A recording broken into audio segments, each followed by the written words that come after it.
Yes, just Okay. like this one. So hopefully you enjoy yourself. I'm sure I will. Yeah. All right, we're going to get going now, everybody. Welcome to the meeting. The time is now 6:30. In accordance with Chapter 2 of the Acts of 2025, the Tuesday, September 16th, 2025, 6:30 public meeting of the Wrentham Select Board shall be conducted remotely. The public is invited to join via Zoom with information on the website on how to log in.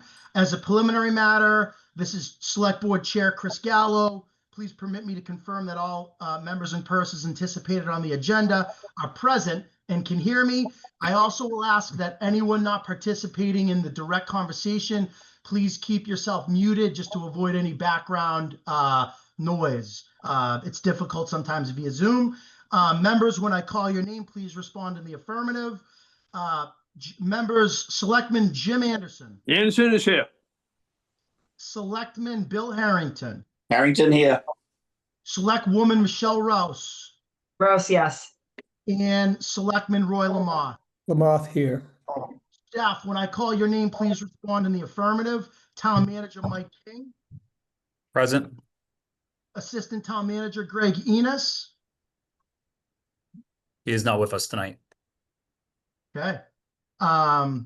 Executive Assistant Amanda Vazzapolo. Present. Hope you're feeling better, Amanda. And welcome to everyone else. So at this time, we're going to get the meeting going. And as we normally do, we're going to start with agenda item 1, which is the announcements. And we will ask our clerk, Selectman Bill Harrington, to read the announcements. Yes, Mr. Chair. Announcements for tonight's evening. The town will be hosting informational sessions on the new Department of Public Works facility project on Wednesday, October 1st, starting at 7 p.m. at the Fisk Library, and on Wednesday, October 15th, starting at 1 p.m. at the Senior Center. The town will be hosting informational sessions on MBTA communities on Tuesday, October 7th at 3 p.m. at the Senior Center, and Thursday, October 16th at 7 p.m. at the Fisk Library. Both events will feature presentations from town officials and question and answer sessions. Cable 8 will be holding open house fundraiser on Saturday, September 20th from 12 p.m. to 4 p.m. at 686 South Street.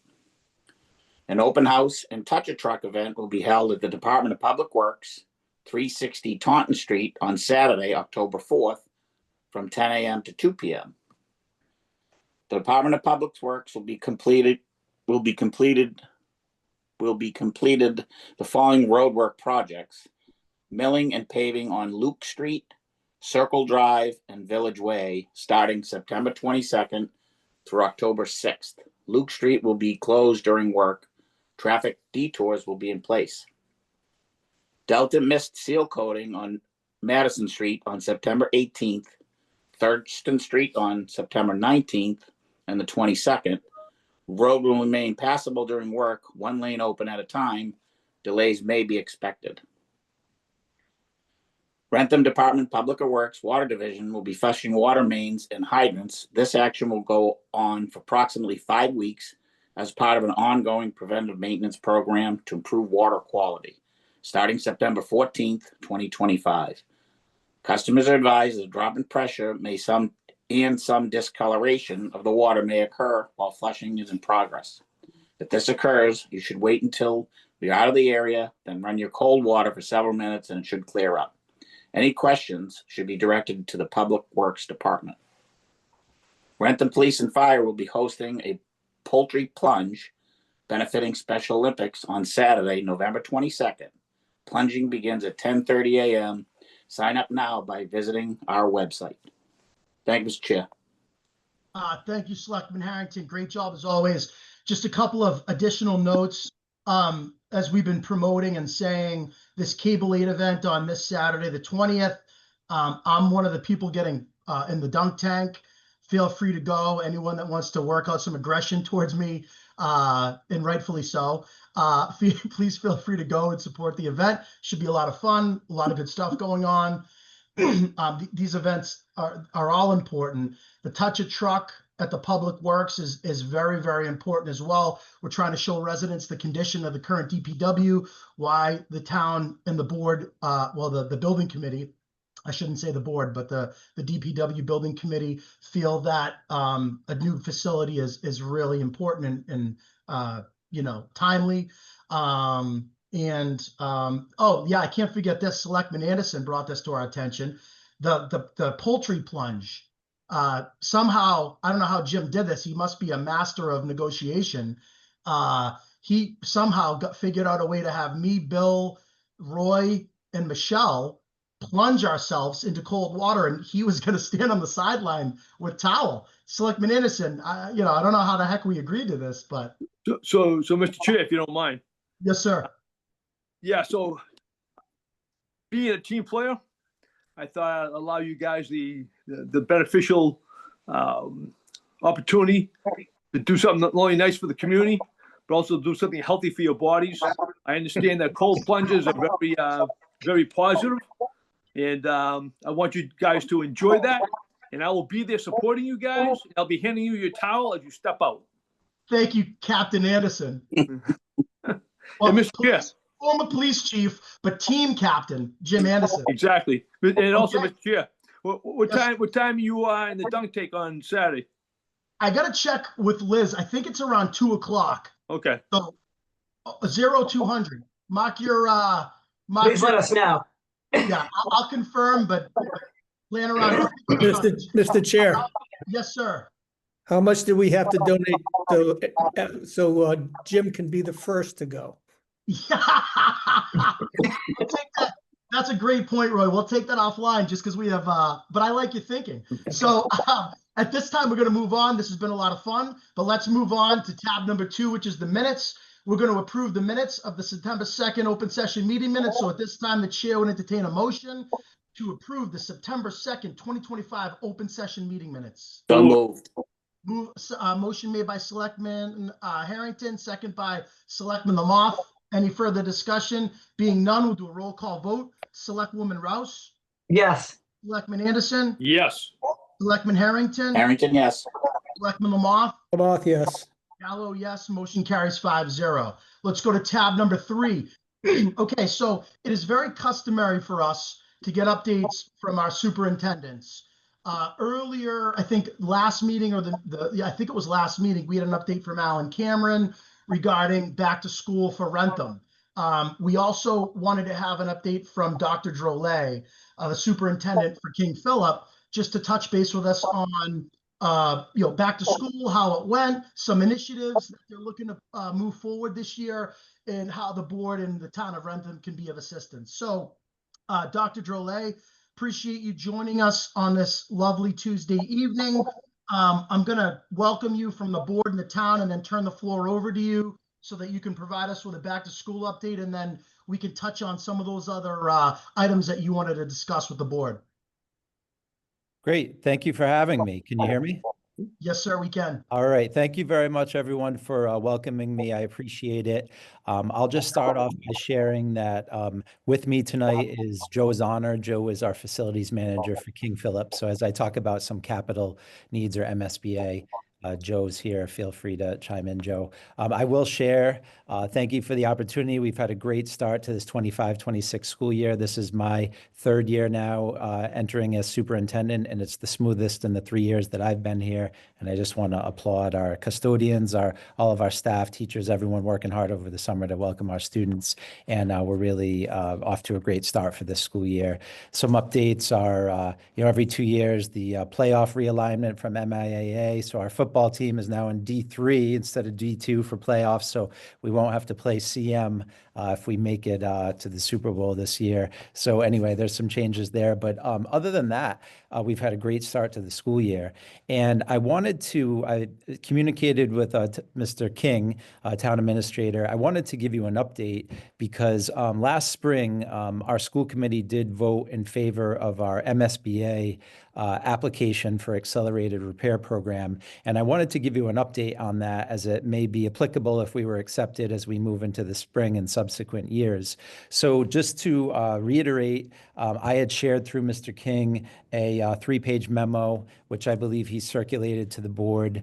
And I just wanted to quickly go over that memo, answer any questions, and then also talk about future capital improvements for our schools. So to start, just to summarize, and I also believe Plainville Elementary submitted for MSBA accelerated repair for their roofs. I think Norfolk Elementary is going for a building addition. And I know in Wrentham, you're going for a new school, a new elementary school for the core program. So there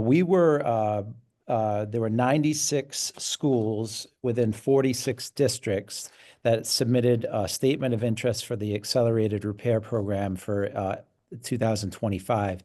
They used to do it every year from MSBA, but they're now just doing it every other year. So if we're not selected in 2027, we'll apply again.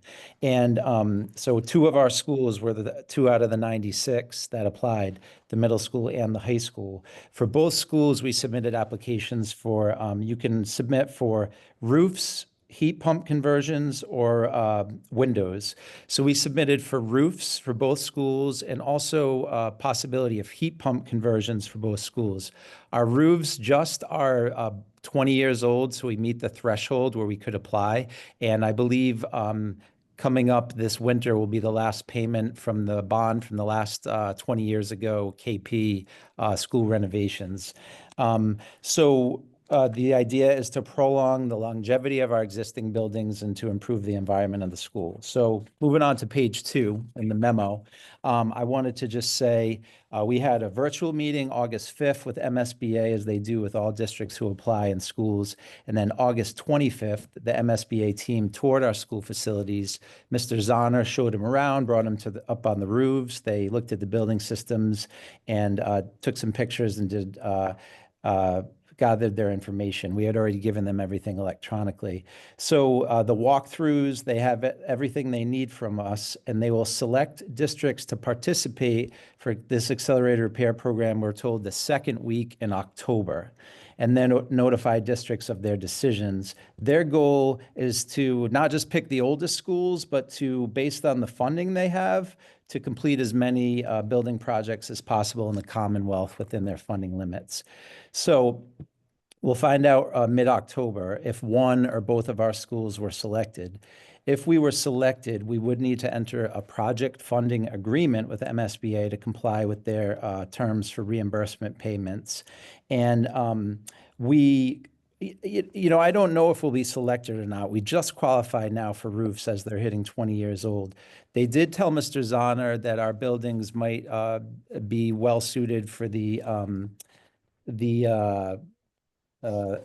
what's the Heat pump conversion. Thank you. Heat pump conversions, Joe. And Joe could talk in more detail in a couple minutes if you have questions about that. That could add AC to the schools and go along with the roofs as well. But I will say that they toured our facilities. They have everything they need. I gave them the dates of all Tri-Town, Springtown meetings.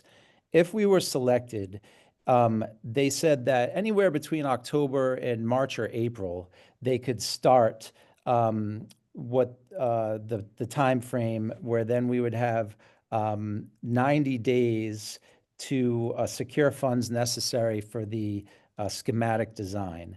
The schematic design, they gave us an estimate based on years past for each school about $150,000 for schematic design for each school if we were selected for the roofs. That we could fund out of our E&D funds and not have to ask the towns for funding. The heat pump conversion is new. They couldn't give us approximate dollar amounts for schematic design if we were selected. They did say based on your square footage, $150 a square foot, and then 2 to 3% of that. That based on that math, for the middle school, it'd be around 600,000 is what I came up with, and for the high school, around 800,000 if we were selected for for the heat pump conversions. So I just wanted to let you know, if we were selected for all four things, roofs and heat pump conversions at both schools, that would be close to $2 million, in which case we don't have that in E&D, or it would deplete all of E&D, and we would probably have to ask the towns for funding for that heat pump conversion part.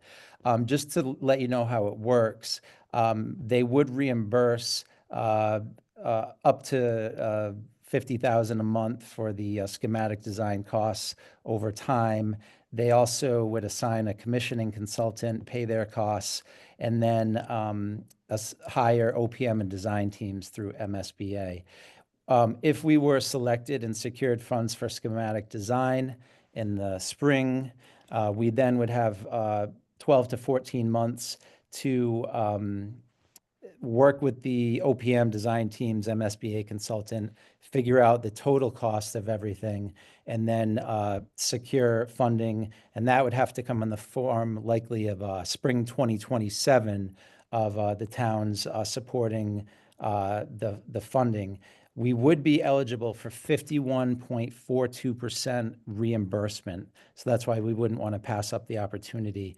I can't really speculate on a number if we were selected for each school, the roof and the heat pump conversion, but I did want to, Joe, I don't know if you want to speculate, but, anywhere between, I don't know, 10 and $30 million, who knows? So it's roofs and heat pump conversions at both schools we applied for. Probably won't get selected in October. We just qualify for the roofs, but we could be. And if so, wanted to talk to you about the process and the timeline. And I wanted to talk about, see first, maybe if you had any questions, comments, concerns regarding our MSBA applications. And before that, Joe Z, did you want to add anything? That was, well described, Rich. I must say, that was really good. I think that the biggest thing that we've faced is reactive maintenance to leaky roofs is never a good thing for the classroom. And in New England, on a flat roof, it's only a matter of time before this happens. So to be able to secure funding from MSBA to replace our roofs and work with the towns is something that these two buildings definitely need. The heat pump side, like Dr. Drole started to talk about, really puts us in the next category of energy efficiencies and reducing greenhouse gases. The state's on a huge kick to lower our carbon footprint by burning natural gas and oil, which the middle school is home heating oil in Norfolk. And so our goal would be to be in as best compliance as possible to meet these state requirements as they become tighter down the roads, but also be able to run our buildings with more efficient heating and add cooling. That's something we don't have right now. So and then we don't have to replace our boiler systems, we're adding to them. So essentially we're able to offset how much fossil fuels and greenhouse gases for emissions our two buildings are creating, putting us in a much healthier operation. So that's a big takeaway that we got from learning from the MSBA. Okay, thank you, Dr. Drole and Mr. Zahner, Joe. Appreciate that information. Mike King, if you don't mind, can you just walk the board and anyone who's listening through, if they were selected and they were eligible for the up to 51.42% reimbursement, how does that work with the other two communities in Wrentham? Other two communities meaning, Plainville and Norfolk. Would we all separately have to do a warrant article and vote this in separately at our individual town meetings? And what happens if, we would need, 2 of the 3 towns to pass? Like, can you just talk us through some of that, Mike King? Yeah, and Dr. Drille, feel free to jump in, but each town will have an opportunity to discuss the financing of it, right? Because some towns might say that it's a debt exclusion, others might possibly knowing what that number is and plan financially on building some reserves, look at utilizing some one-time funds as well. to Dr. Drolet's point, we don't know what the number is. So that would be a little bit of a moving target, but communities such as Wrentham have had a history of setting aside reserves for larger projects in the future to limit those impact to taxpayers. So I would say to the KP school district that, as soon as we start to have an idea of what those amounts may be, we can begin a financial planning process because this will impact the budget in some form or capacity. Yeah, my understanding is it's 2/3 of the towns, for a vote, and then it would be, if it was voted upon, the assessments would be based on student population like they are now. So, I think it's like, Wrentham 40%, Norfolk, 30 to 35%, Plainville 30%. I did want to just take this opportunity. I'll just talk about it now, and then I'll finish, and you can ask whatever questions you want. One of our school committee goals and one of my goals this year, and it's in our strategic plan, is to develop a capital improvement plan. So we the last time, this was 5 years ago, right? I think it was February or March of 2020 was the last time King Philip had a facilities assessment, and the facilities assessment, I think, came up with like $40 million worth of maintenance, to preventative, to invest in the buildings, new electrical upgrades and everything. So what I'd like to do by the end of the year, and we're going to go out to bid to hire a consultant to help us with this, an architect of record, and to put together, I'd like to bring to all 3 towns and to your board no later than the spring, and if ready, present at the Springtown meetings, King Philip Regional Schools capital improvement plan, where we would have details of a new facilities assessment, because prices have changed since 5 years ago. Priorities, needs of the district in terms of the middle school, the high school, maintenance and capital. So a 5-year capital improvement plan. And one article we might bring forward is I've spoken to Mr. King about school districts can either have a capital stabilization account fund or a special education stabilization fund. So we're a regional school district. We have E&D, but besides that, we could have either of those. And we see the capital stabilization account as important in the future, where we would have specific rules set up where if we had turn back monies, if it didn't go into E&D, it would go into capital stabilization, and that would require the town's approval for allow us to do that, where we could start to take care some of the items identified in our capital improvement plan to prolong and upkeep our buildings. Our 2 schools, we're not going to be going for a new school, in the next, quarter to 30 to 50 years. So we want to prolong these buildings, take care of them, and do what we need to do. So I just wanted to share that with you as well, and then give a chance to have you ask any questions about our future capital planning or MSBA application. All right, thank you so much. Before I open it up to the board members, personally, I'd need to hear more information about the capital stabilization fund. I know this board supports the idea of, taking turn back money instead of thinking that we have to spend budgetary money at the end of every year, we're going to lose it. Establishing a fund that we can deposit monies into that could offset future capital needs. I would say, as always, like the devil's in the details, though. I know, some of these funds are worded in such a way that, essentially the KP could essentially just tell the towns, hey, you now owe me X number of dollars and send us a bill. We'd want to make sure that the towns would still have oversight on those funds as well.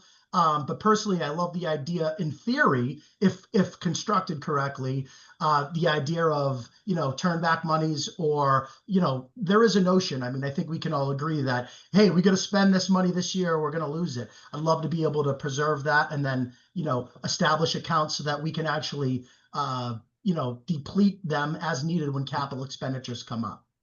Just my humble opinion, but I want to open it to the other board members to ask any questions or comments regarding to this item, and then we can take any other items that we have for you, Dr. Drolet, and then let you go.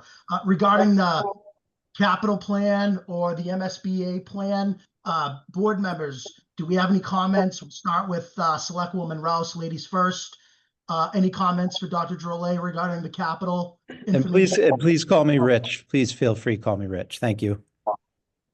Thank you, Mr. Chair. I just want clarification. I guess that would be either from you, Dr. Drolet, or from you, Joe. So you're adding on to the additional heat pumps with the MSBA application, or you're replacing some of that because they're just 20 years old, right? So I'm assuming that they're in good shape minus being more energy efficient, and you're asking for AC, which 20 years ago, what an oversight that was, not including it then. Thank you, Mr. Ross. I'll let Joe answer. It's the roofs that are 20 years old. In terms of heat pumps, Joe, do we have them now? We just have boilers, right? Can you explain how that works? Yeah, we have boiler plants at both of our buildings that's running just circulating hot water through our unit vents. We don't have heat pumps currently. So the heat pump conversion would be adding electric heat pump systems to heat and cool our buildings, which would offset the amount of use that the boiler plant needs to put out. Okay, understood. And to your previous point, Selectwoman, the AC would be able to be added through that conversion, which was an oversight 20 years ago. Yeah, I'm on the building committee for the new elementary school, and we've just done the whole AC and heating. So familiar with how the different systems work. I was just curious on what was to redefine what was there now. And then, so the roof was original roof that we did 20 years ago when we built the school. And is it common for every school to have a flat roof, which is going to be enticing for rain in New England? Out of curiosity. A lot of them are flat roofs. Some of the model buildings that MSBA put out years ago that they've been using to select to save on architecture were also flat roof drawings, based on the square footages they need and to get the classroom layouts to add like gable roofs, like Vogel School, for example. You're losing a lot of square footage and spending a lot of construction dollars to be able to build that type of a roof. Okay, thank you. No further questions. I think Mr. Chair shared our concerns about the potential capital improvement plan in terms of what will be used and done with in our oversight. So no further questions for me. Thank you. All right, thank you. Selectman Anderson. Yeah, thank you, Mr. Chair. This question is for Joe. Hey, Joe, Jim Anderson. How are we doing? Good, good. So a quick question on the heat pumps. I've heard that heat pumps don't really function well in New England because of the cold weather. I guess when it gets to a certain temperature, the heat pumps can shut down. Have you researched that? Yeah, that's a great point. So the heat pumps are excellent in our swing seasons, which we could say in New England from, let's say, end of September through December. They don't shut down. They become less efficient when it gets, let's say, below the 10 degrees Fahrenheit outside air temperature.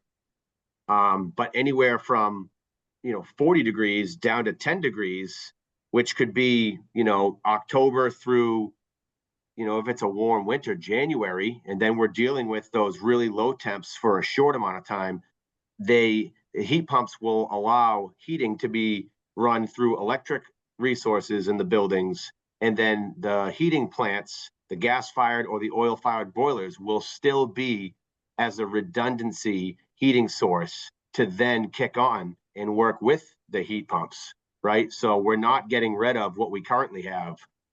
We would still, and we've been maintaining those boiler plants since the buildings were new, and they're in excellent condition. So that's a part of our decision to want to go this direction, is to be able to offset that type of use and allow less load shedding from the boiler plants. But you're correct with that statement, that they're not as efficient when it gets to very, very cold temperatures. Okay. Thanks, Joe. I appreciate it. Yep. Anything else, Selectman Anderson? That's it, Mr. Chair. He actually brings up a great point. I've also heard that the amount of electricity needed when you operate these heat pumps goes up. Would we have to do any upgrades to our electrical systems, Joe, in order to be able to, operate this level of heat pump? So to definitively answer that, the architects from the electrical side would pinpoint that load measurement as the review and the survey that was conducted on August 25th by the MSBA. They were optimistic that we would not need to update or expand within our electrical infrastructure. Their consultants who are electrical engineers said, we have a good, we have good bones, if you will, for a retrofit to upgrade to the heat pump conversion. Great. I would just monitor that, please, because that could be a massive additional expense if we don't have great bones to that. So appreciate that. And Jim Anderson, great question. Selectman Harrington. Thank you, Mr. Chair. So this question, I guess, is for Josie. What roof repairs or work was done recently? Was it over the auditorium or the entranceway?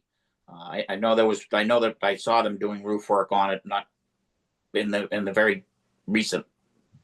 Yep, you're correct. So our front in 2022, we did a 8,000 square foot partial roof replacement and partial siding replacement to the administration offices and the front hallways adjacent to the band room, and then the siding that led to the band room and the front lobby due to leaks over the years that we found wet moisture and wet insulation underneath that roof panel.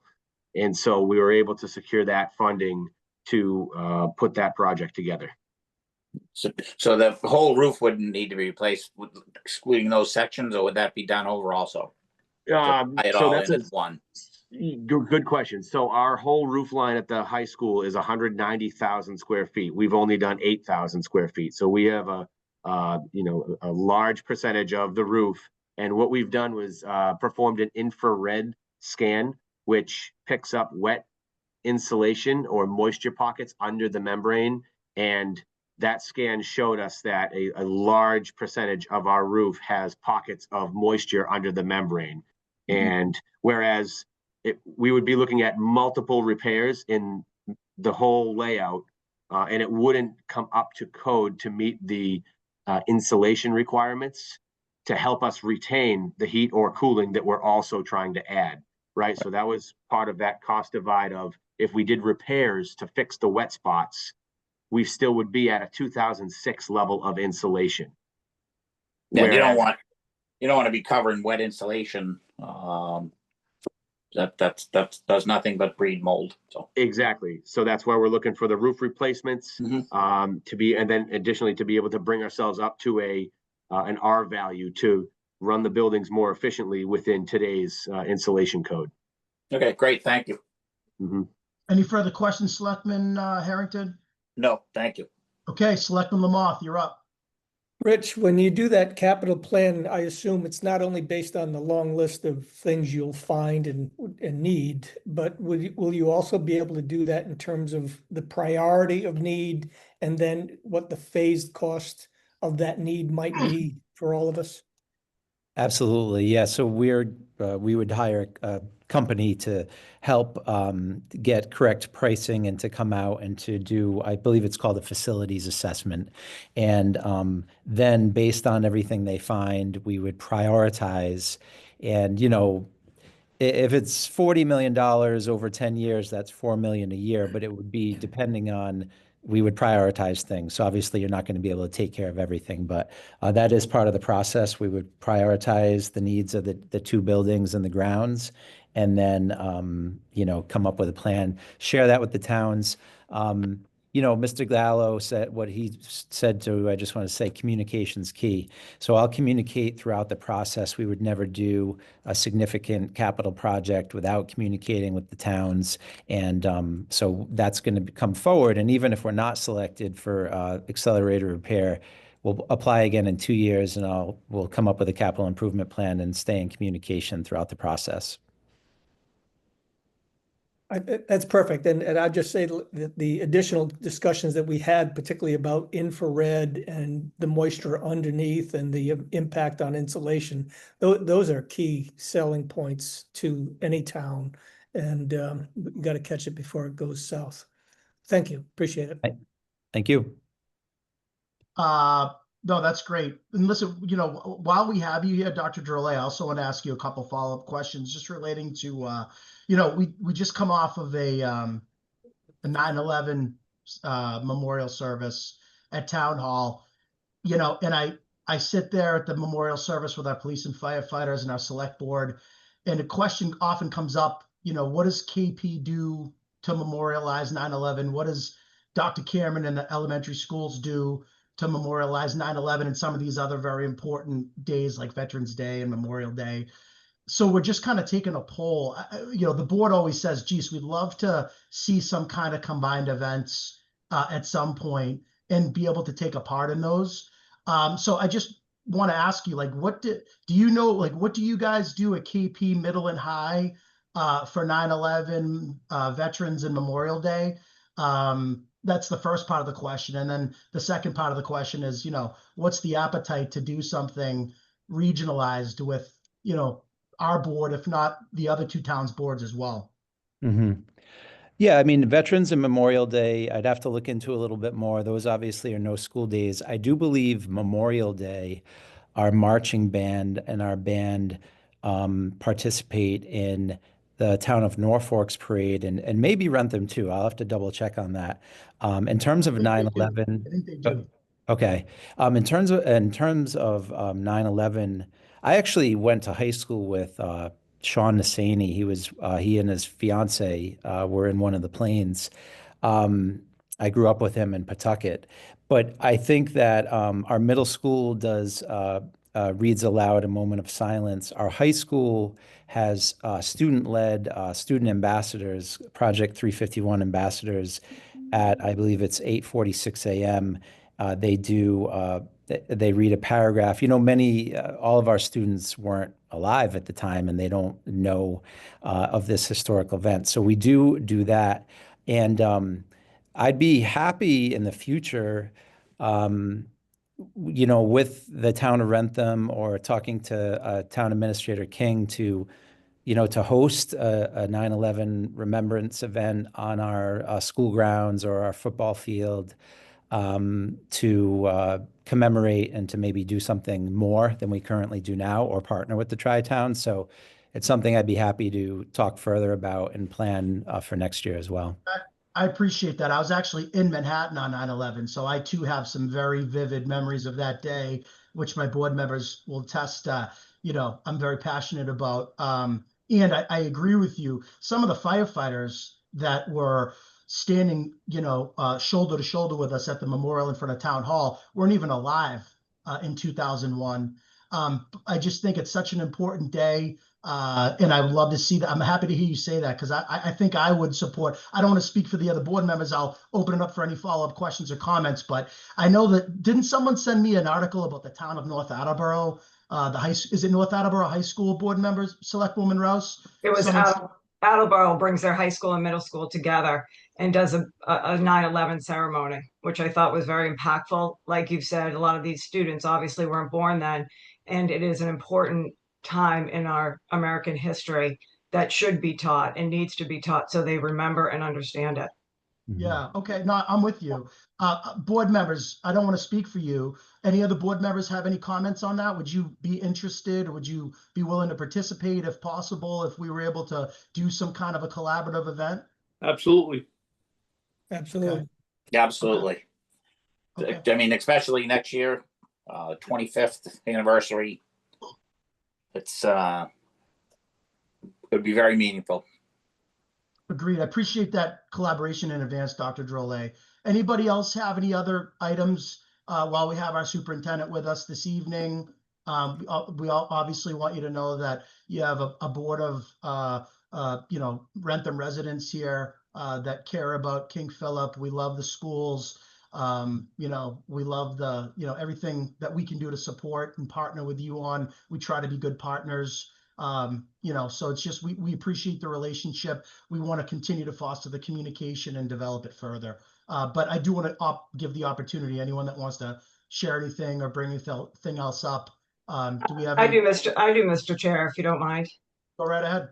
Dr. Drilla, it's, as Mr. Chair said, it's great to have you here every year to give us an update on the KP school. Like you know, we had a Wrentham Community Day a couple of weeks ago, and it's very common for people in town to not know kind of who runs what or who manages what. So we received quite a few KP parents that came to our tent and were talking about things going on in the high school, and did hear about the excitement and some questions related to the additions of some murals that have been added to the walls within the high school. And I thought this would be a great opportunity for you to share with the community what some of those murals are and the different clubs that represent them, since they're adding such color and information to the hallways of KP. Sure. I'm not sure all of the murals are exactly what you're referring to. The two I can think of, I believe last year, which were added was one was in remembrance of a teacher who passed, and that's on the second floor of our high school. And then on the first floor of our high school, I believe the GSA Club did do a mural with the rainbow colors and representing people of all backgrounds as you walk into where they congregate in the morning at the first floor, heading to the library. So those were added under the supervision of the principal. Someone I thought had mentioned, and correct me if I'm wrong, because obviously I'm not in there. Is there one for People of Prosperity? Is that a mural that's on one of the Yep. walls? There could be, yeah, I believe that's another one in the first floor outside of the guidance wing, which is a group of all students that are welcome, but I think it's started with students of color to have a club where they meet together and are supported by a staff member and doing school events as well. And that it would be a third mural that I didn't think of. So yeah, I believe that was added. I'm not sure if it was last year or 2 or 3 years ago, but I can find out. Is just out of curiosity. So is that a club, and is that a common like high school club? I believe it was started under the direction of the previous DEI director, which we no longer have in the district, and it's maintained with a teacher advisor and students who participate. So are these recommended by students, or do you have to be a club? Is there a specific process in which these murals are added, or is it just kind of like whoever wants to add one? It's through the club advisor and under the, they meet with the principal, gain approval from the principal, and then the murals are added. There might be some in some artwork as well, but I'd have to check with the principal and the art teachers to see at the high school. In the middle school, we also have added some murals for, MJ, a student who passed away a couple of years ago, who had, just finished at the middle school. So in the middle school hallways, we have an MJ mural as well, and we do an MJ Day of Kindness at the middle school in honor of her. That's great representation to see, especially as I guess I'm sitting here reflecting on the past week and knowing what happened with the assassination of Charlie Kirk. And I heard that there was 38,000 requests for Turning Point chapters to start. And it's great news to hear this openness and inclusion. So if a Turning Point chapter started at KP, they could come forth and add a mural to the different murals that are being inclusive of the high school. Yeah, I mean, they're all under the approval of the principal. So if there's student groups that want to form, they would typically have to get a teacher advisor to support them, and then under the approval of the principal, form a club or do activities. Sure, with your oversight as the superintendent of the school.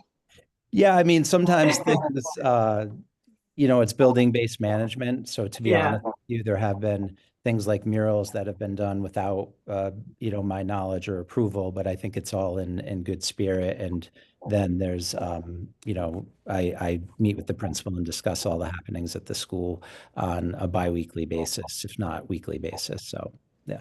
Well, I appreciate the inclusion of all students. It is a public school, so appreciating all the differences.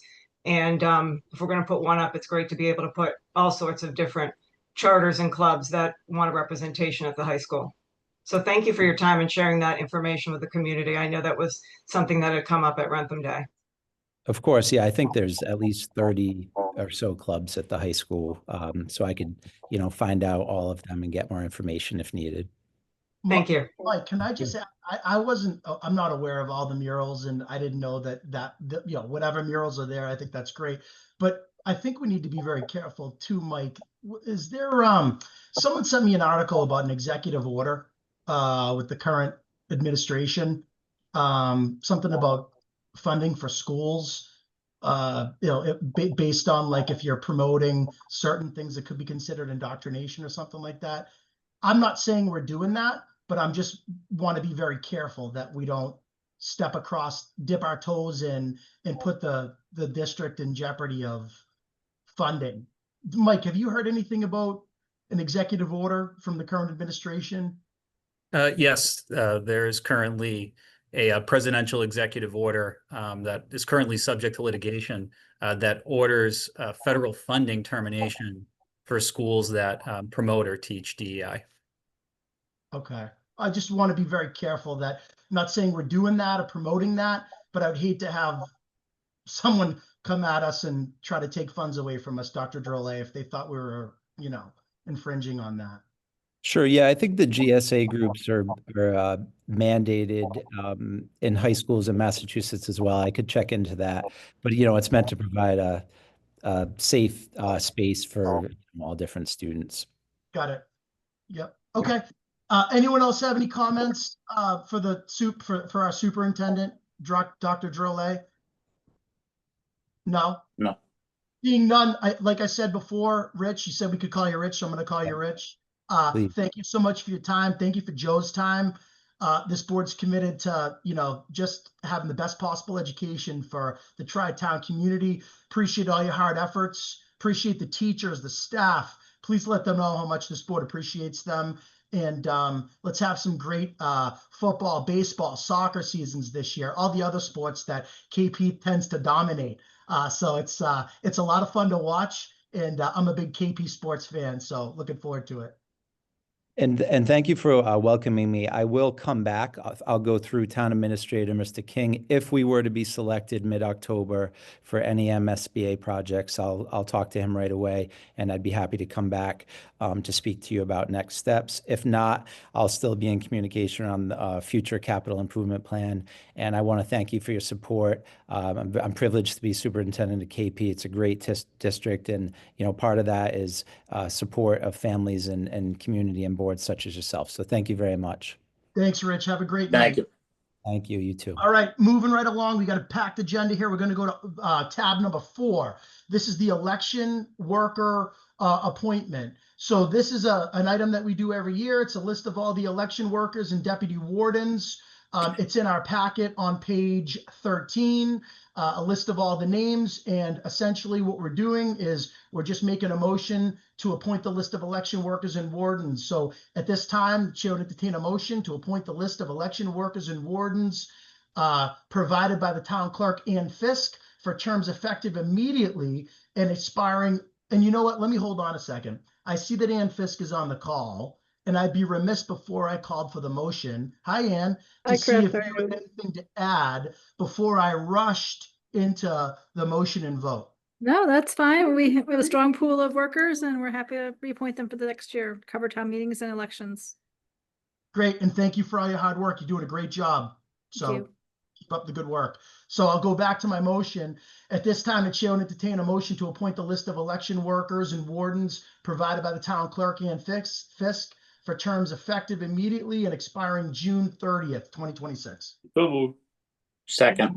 Motion made by Selectman Anderson, second by Selectman Harrington. Any further discussion? Being none, we'll do a roll call vote. Selectwoman Rouse, Yes. Anderson, Anderson's a yes. Harrington, Harrington, yes. Lamoth, yes. Gallo, yes. Motion carries 5-0. Thank you, Ann. Thank you. Thank you all. Okay, let's get into the Big Apple. I'm excited to talk about the Big Apple. Let's go to tab number 5. We have an entertainment application for the Big Apple Farm. In our packet, we have said entertainment application. And I know it says it referenced one of the other farms in the town that I think we tried to base some of this verbiage and license stipulations off of. We do have town manager, not administrator, manager Mike King with us. Mike, can you shed a little light onto this before we go to, we have at least two members of the farm with us. We want to let them speak as well, but before we do, can you just give the board a quick summary, what we're trying to accomplish here, what we're basing this off of, and have we gotten, buy-in from all the department heads, including public safety, as we always do? Sure. So what we have before us tonight is an entertainment license application from Big Apple. What we did is, being this is a new application and understanding that this is a different use than, your typical restaurant or pub. We based it on another similar application in town and restrictions that the town has utilized and found to be successful. One of the things that as we go through this process, and you're going to see some special event applications on the agenda after this, is there's going to be part of the process to understand what the effects are of these events in that localized area, right? So like, what are the traffic concerns going to be? So, we do have with us tonight our police and fire chief as well, who have reviewed the applications.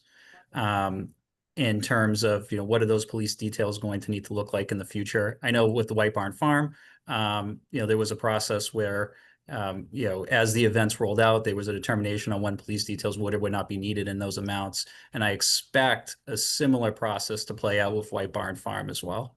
The Big Apple. Right. Similar to what we did with White Barn Farm. Yeah.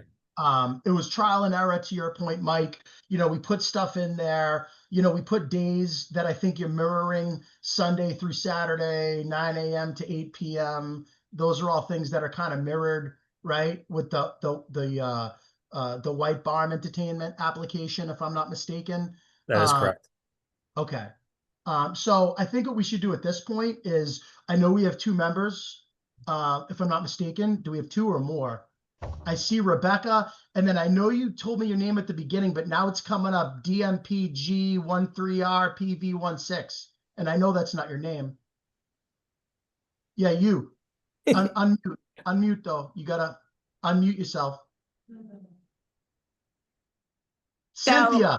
There it is. Now I see it. So we have Cynthia and we have Rebecca. Do you ladies mind introducing yourself to our board and just giving us a quick intro, what we're trying to accomplish here? And by the way, I think this goes without saying, but this board is super supportive of the Big Apple. Heard. Yes. Go ahead. Becky, you start first. So I'm Becky from the Big Apple. My dad is one of the owners. My Uncle John had retired. I think most of you guys have been in here before and met with us on the board.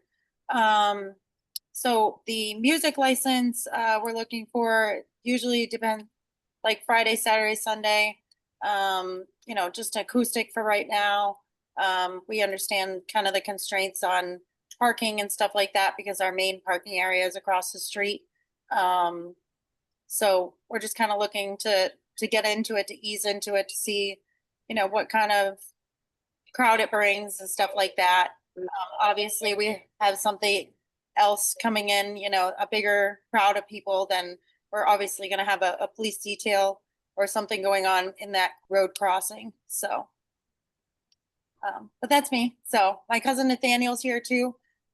Cynthia is running the vendor event that's going to happen on 9/27. And then she mentioned earlier that we're going to have a couple dates in October and November that we'll meet on again later on. So my cousin Nathaniel is the one kind of running it with me and putting on these events. So I don't know if he wants to introduce himself. Yeah, Nathaniel, Sure. we had the I'll say pleasure hi. when we went to the farm, Becky and Nathaniel, we met you both. And I remember, Nathaniel, you and I having a conversation about some pretty cool band hookup that you might have. That was like one of my favorite bands when I was growing up.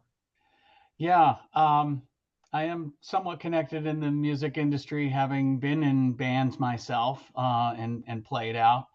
Now my daughter's getting into it as a drummer and getting into playing with bands. I love music, so I wanted music to be a part of this farm, and one thing I had brought up when I had talked about it was this concept of like a farm aid concert. I don't think we're going to get there this season, unfortunately. We're too busy, and we're too focused on just running the business and learning the operation. That would be much of more of, I think, a special permit for a larger event. But this permit we're talking about here, I think, is more about just, like Becky mentioned, having an acoustic set, someone playing guitar and singing. We might have a band that is, not, I mean, I'm a rock guy and she's a blues and country lover. And so we'll have quite the variety, I think, because of that. But when we're talking about just like the weekly music, I think it's going to be more subdued. If we have some local bands play, it would be during the day. Obviously, we don't want to cause any loudness at night. One good thing is I think we're off the main drag. White Barn Farm is on busy 140 and we're on Arnold Street. So if we do cause congestion on the road, I think it's a secondary road, but we do have that parking area across the street where, people would be crossing. And so we would likely need a police detail there just to make sure it's safe if it's a larger event. But I think if it's just a minor acoustic person there, it's more like background noise. It's not really the focus of why you're coming to the farm. It's just kind of like, oh, and there's music here. Right. And Nathaniel, just to clarify, this board, we're very, as we met you guys when we were there, very small, very pro small business. We don't want to impose any additional costs that's going to make it harder for you guys to run the business. But like Mike said, just like we did with White Barn, it's a little bit of a learning curve for all of us. We might, the chiefs might, insist on going a little bit heavy with detail and emergency services in the beginning until we kind of see how it all plays out. And then it's kind of a work in progress, as we've all said. But just so you know, we're committed to not taxing you over, making it overbearing for you. We just want it to be safe and we want it to be successful. I think that's the consensus from everybody on here. But we're really excited. We're so happy that you're taking this next step. And I do want to, if the chiefs have anything to add before I open it up to the board members, Chief Marino, Chief McGrath, I see you both on here. If you have anything to add now, go ahead. Otherwise, we can open up to the board members and circle back to you as needed. I'll give them. Neither one of these guys is shy, by the way. So. No, I'm not shy. But Chief I also, McGrath, ladies and gentlemen. Go ahead, Chief. oh, I accidentally just hit my camera. So he made the point. This isn't South Street, and with busy traffic and fast traffic, it's a side road. I don't want to overstep and say that we need a detail right from the beginning, but I think we can have a conversation per event. My concerns are how much of the parking spaces will be taken up by the entertainment, if it's taking place in the lot across the street at all, the touch a truck, for instance, those types of events that they're going to have, versus how many spaces will be left and the anticipated crowd. So really, it depends, as I think he already said, or they said that there are different events with different draws on as far as the crowd goes. And also, and I made this point before, if this is a concert style, like a farm aid thing, those have much more clearly designated times. Starts at this time, ends. So you have a big influx of people, like a mini version of Gillette, coming all at the same time and leaving at the same time, which is different than having 300-400 people coming over a span of time, dropping in and out at randomly. So there's all of those little things, but I don't think this is going to be a big challenge. I think it'll go great. And if they have someone to help people cross, that's works just as good with me. So we'll work it out so it's as good for them and less burdening for them as possible. Great, thank you, Chief. Chief Marino, welcome to the meeting. Good evening. Yeah, so just there's a lot going on, specifically with the building and the farm stand itself, and and how it relates to, their venue specifically when it comes to fire protection. The application really doesn't encompass where any of the where the concert would be set up, the ingress, the egress, any emergency action plan. Will ask for those to be all part of the original setup. How many anticipated people there are? There is a residence that is attached to the farm stand itself, and we do have significant access issues to 300 Arnold Street, which is up at the Abbey, and we also have a shelter at 297 that we're concerned with. They have a higher run volume these days up to those facilities. So anything that impedes or has on-road parking would be problematic, especially for larger concerts. For us anyway, certainly that's a police matter that would need to be addressed more so. We are working with them currently on a fire alarm system and some of the things that we do still have a punch list that's going to be, need to be taken care of if anybody's going to be in the building. So again, it's work in progress. We've been working with Rebecca on those types of things, us and the building commissioner as well. So I think, us understanding what each event is actually going to bring, the location of each event, anticipated crowds, and just kind of go from there. Great. Thanks, Chief. I'm going to open it up to the board members. Ask any questions through me to either anyone from the farm or either of the chiefs. And we'll start with Selectman Lamoth. Mr. Chairman, I'd like to ask Nathan, being a rocker and associated with music, I see a 5-piece band that says decibel levels of 10 not to be exceeded. So I know a guitarist might not exceed 10, but would a 5-piece band still not exceed 10? Well, sometimes these amps go to 11, as they say, right? If you're from that era. But like I said, the idea would be, I think, the location we're thinking of where it's the regular weekly music is under the side awning of the building outside, and is really meant to be kind of background music, not like overwhelming and that's your main focus. And so, obviously a typical rock band, like you're going there just to see the rock band, right? And you're selling tickets and your crowd is there for that.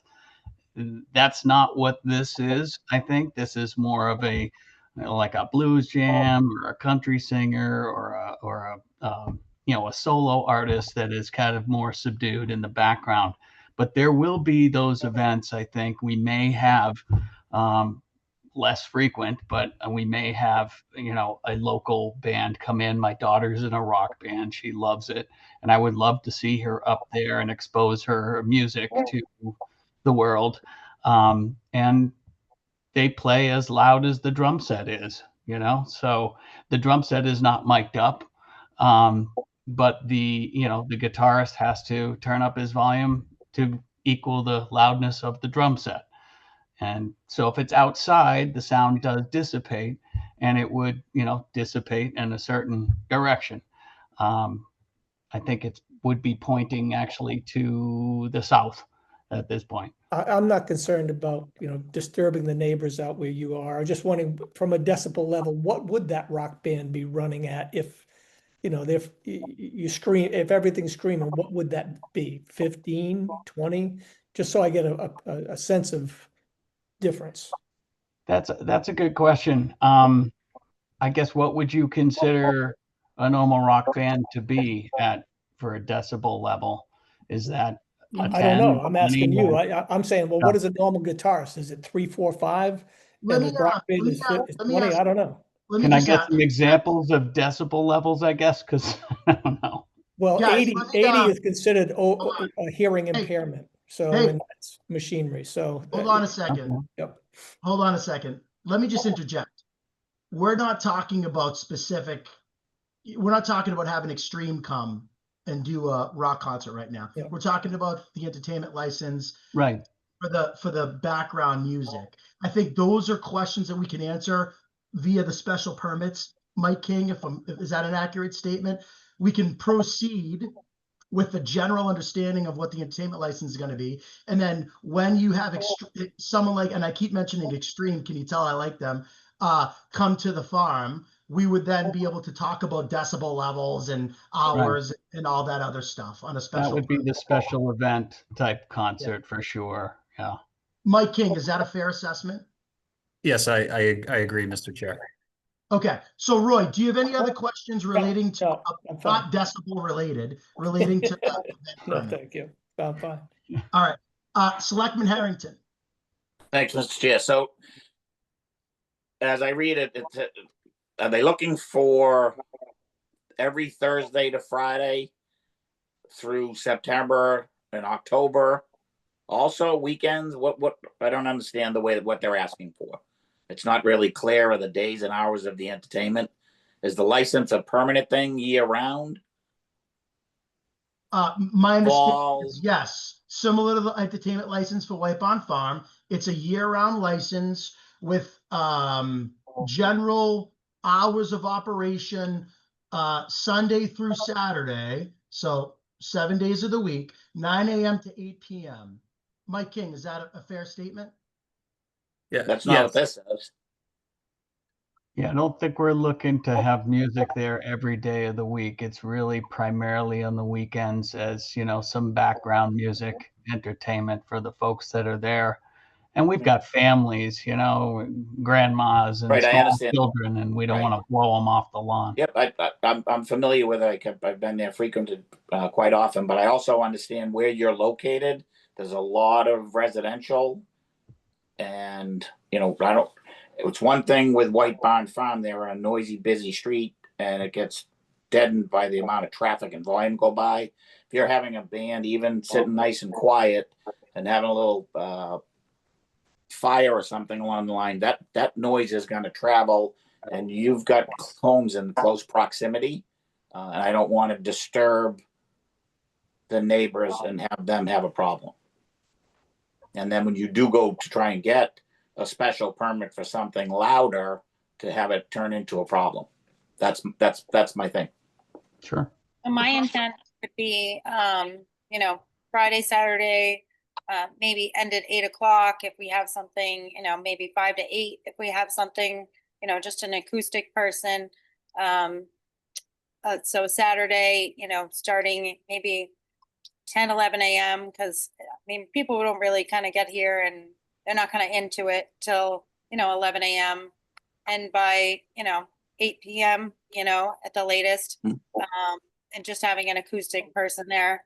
Sundays we end at like 7, so that just so we're respecting the neighbors. Don't start till noon on Sundays, and just kind of we want to be respectful of the neighbors. We want them to stay happy with us. So I think just having acoustic and see how it works would be my biggest goal of it.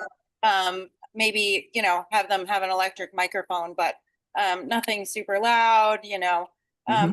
Just a kind of background music. I know there's a couple local school kids that wanted to come and play and stuff like that, but it'd be more daytime. That way their families can come and enjoy it and stuff too. But nothing really late at night because we don't have the lighting and stuff outside. So I'd like to keep it, in the daylight hours, and that way it makes it safer. Like Chief Marino said that, we're still working on our stuff inside the building and stuff like that, and our lighting and our fire stuff. So definitely outside of the building, nothing inside of the building. If we have, rain day or something like that, we'll just cancel it. But that way everybody's outside, our normal foot traffic will come inside, but that way we keep everybody outside, we keep them safe. So we're working on lighting and stuff outside, but for now, just keeping it during the day when families want to come. So. Yep, understood. I just, again, I'm very supportive of it. I've lived here for 33 years. I come up on a regular basis, but I don't want to cause a problem. And quite frankly, I understand how noise travels. From where I live, I could hear the carnival as if it was playing in my backyard. I think it's awesome. I love having them come, but if it happened every weekend, it would be a problem. So, and I don't want to create a problem for your neighbors.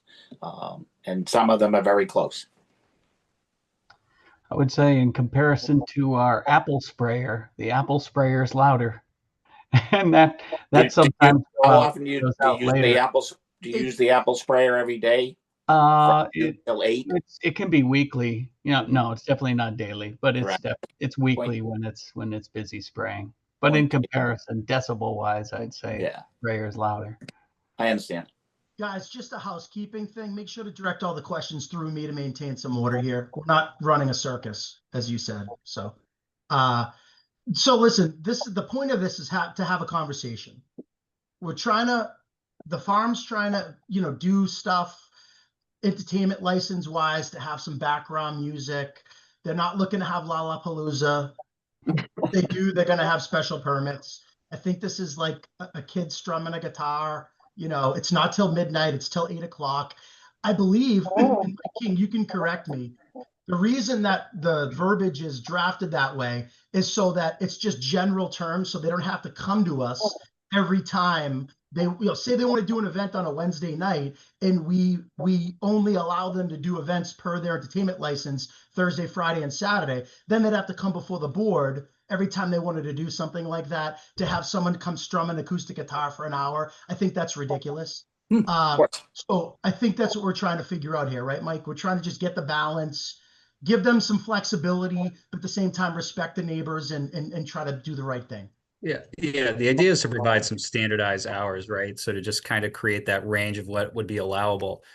Just thinking, for example, quickly, if you just went with, Thursday through Sunday, that means on the Columbus Day holiday, they wouldn't be able to hold entertainment, right? And then they would be coming to the board for an exception. So that's why we kind of come up with these standardized hours to give them flexibility. And similarly, we're trying to figure out with the liquor licenses, we're trying to have some continuity here amongst the different, groups. So I think that's the whole rationale behind it. I'm going to move on to Selectman Anderson and see what his comments are. And then let's figure this out as a board and see if, we need to make any edits. Do we support it as it is? Do we need more time? Jim Anderson, the floor is yours. Yeah, thank you, Mr. Chair. So as long as the two public safety chiefs are on board with this and they sign off on it, then I'm fine. Okay, thank you. Selectwoman Rouse. I feel the same way. Thank you. Okay, so what we're going to be doing is we're going to be looking for a motion. Do we want to have any more discussion before I go to a motion? No, seeing none, I'm going to go to the motion then. So Chair would entertain a motion to approve the entertainment application for Big Apple Farm located at 155 Arnold Street under the following conditions. Entertainment be limited to instrumental and vocal music, limited to 5-piece band, volume not to exceed 10 decibels, to be conducted on Sunday through Saturday, 9 a.m. to 8 p.m. The licensee shall complete a special permit application for any special events or circumstances where the licensee may reasonably anticipate hosting either one, a single gathering of more than 300 attendees at one time, or two, multiple gatherings collectively amounting to more than 750 attendees simultaneously. I made a motion. Do I have a second? I'll second it. Mr. Chair? Yeah. Can we add a friendly amendment to it? That Sure.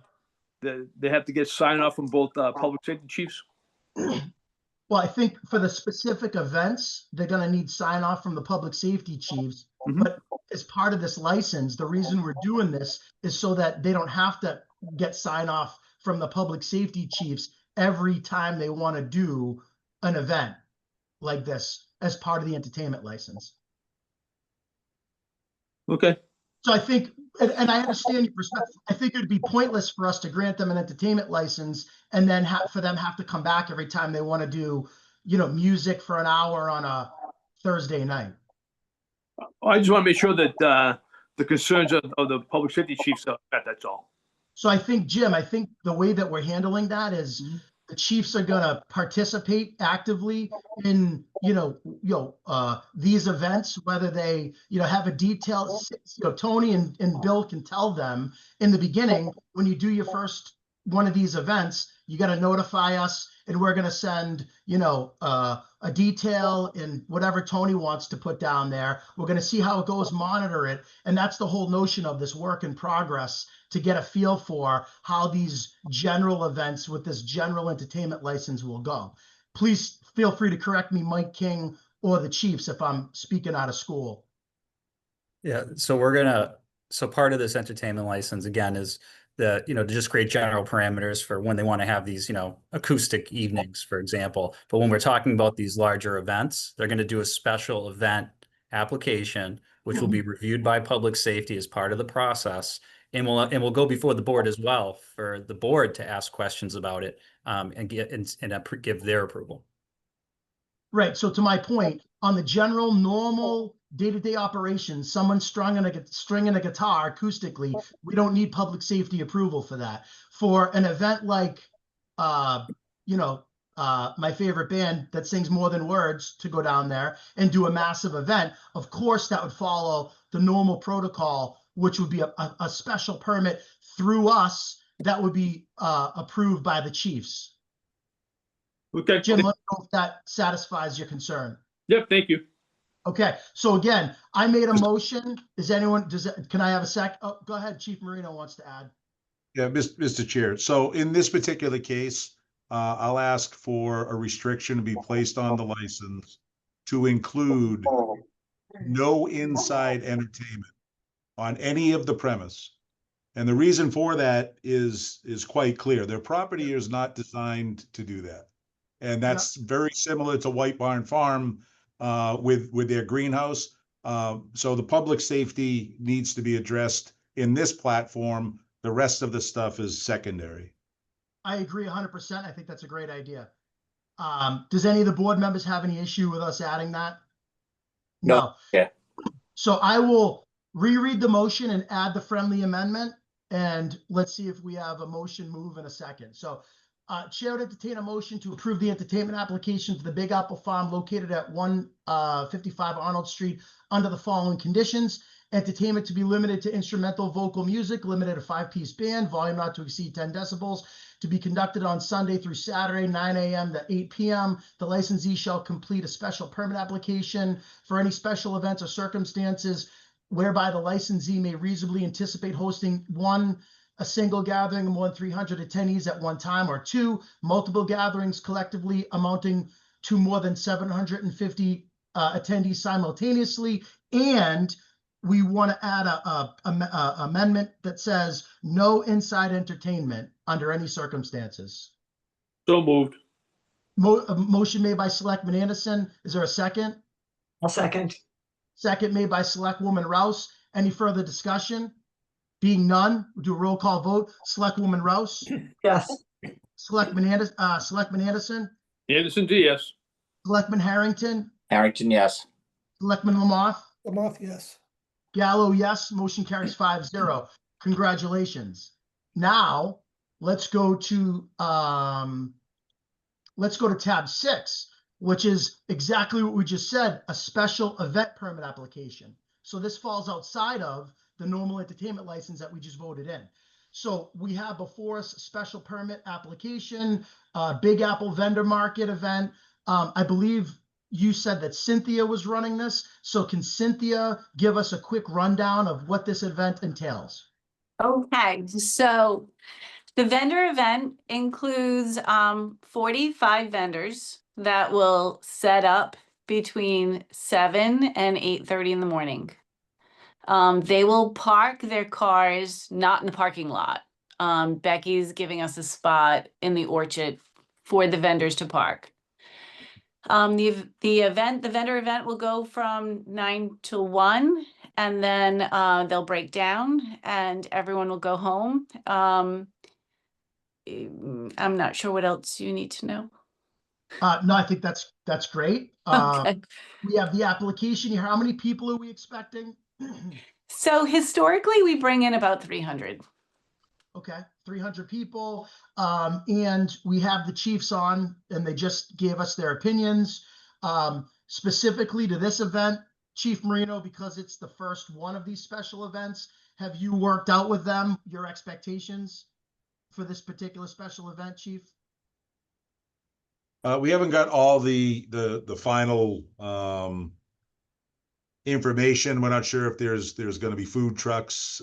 We had asked that question. I know they had talked about food trucks for a different event. So any of those things would need to be permitted, propane and the vendors would need to have the Board of Health, that type of stuff. But as far as the fire department's concerned, our comments again for a public safety aspect was do not restrict Otis Street and Arnold Street in regards to through traffic for emergency apparatus. But other than that, we fully support the event. Thank you, Chief. Chief McGrath, do you have anything to add for this particular event? What is the capacity roughly? I know they're not parking spaces for that lot across the street. How many cars can we get in there? Because when we talk about 300 or 400, frankly, that means nothing to me because I don't know how many vehicles can park across the street. And if it's 500, then we don't have to worry about any cars parking on Arnold Street or blocking the path of fire apparatus or police. If it's 200, then we do. And if everyone's arriving at once, as I said before, for a particular event that starts at 9 and ends at noon, and if you're expecting 300 people to arrive at 9 and end at noon, then we need to know that how many vehicles are anticipated is that's as important as how many people are. Can we get a little bit of feedback on that? I did ask that previously. I don't think I received an answer. I can take that one. So the entrance to this event is going to be on 65 Otis Street driveway. So that's off Otis Street. And the vendors and the public wishing to, walk the vendor tables will be directed to that driveway entrance, and they will be parking up in the field.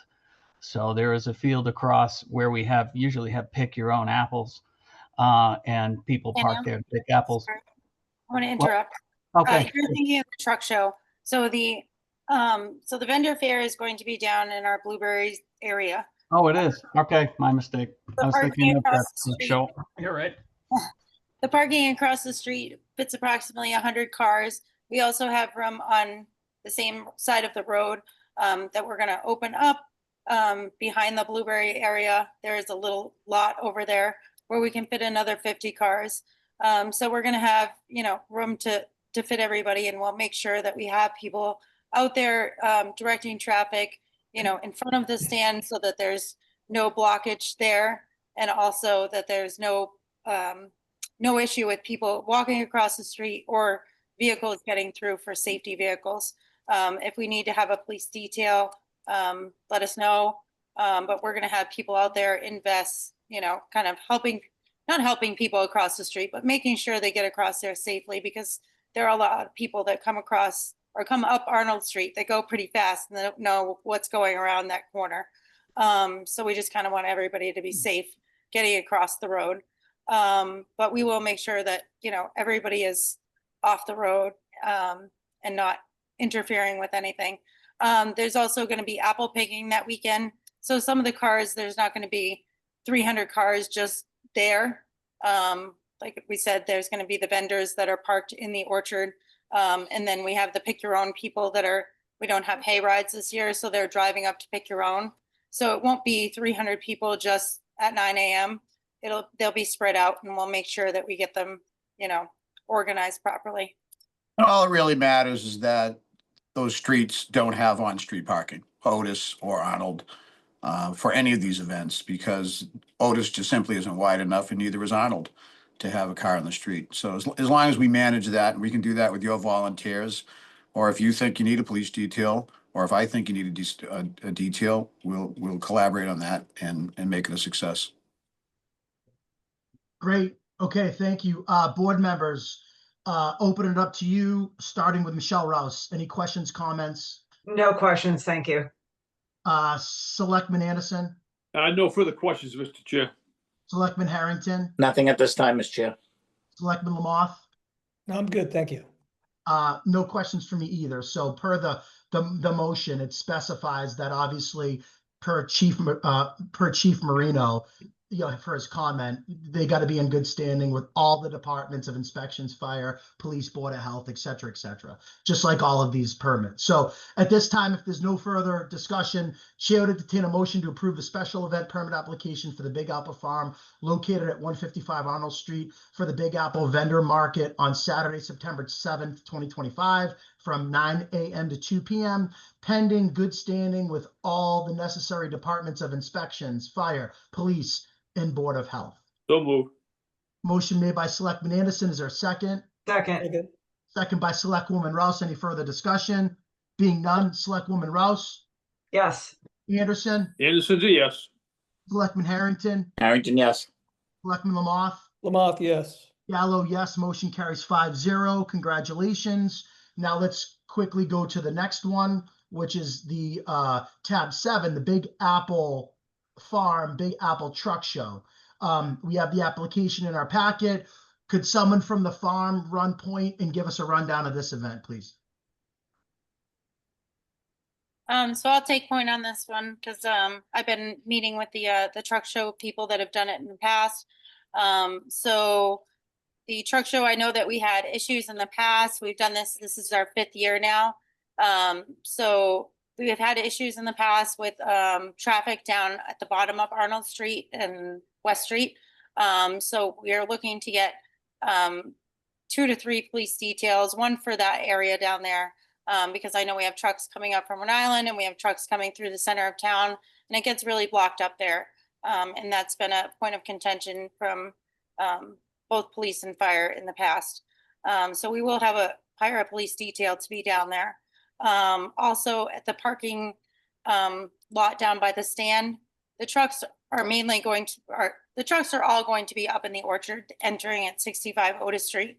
But we're also going to have our regular traffic down here for the stand purposes because the stand will be open.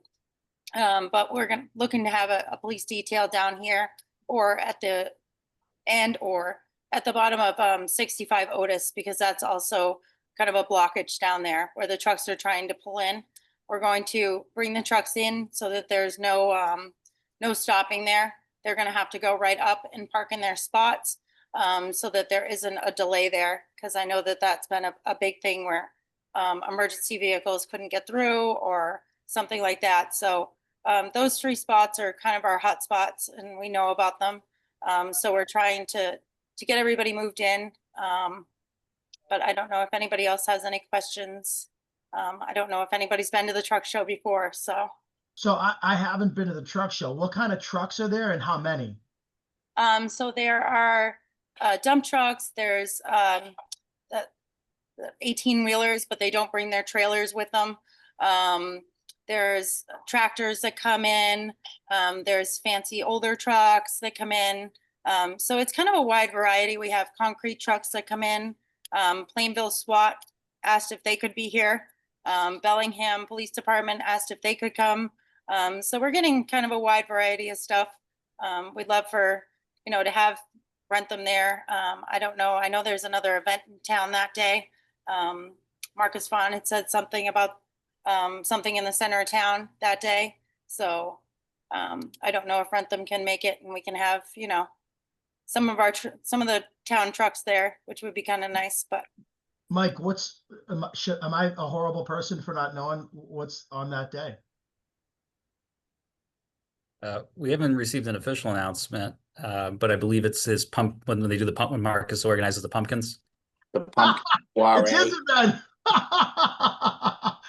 Oh, that's a riot.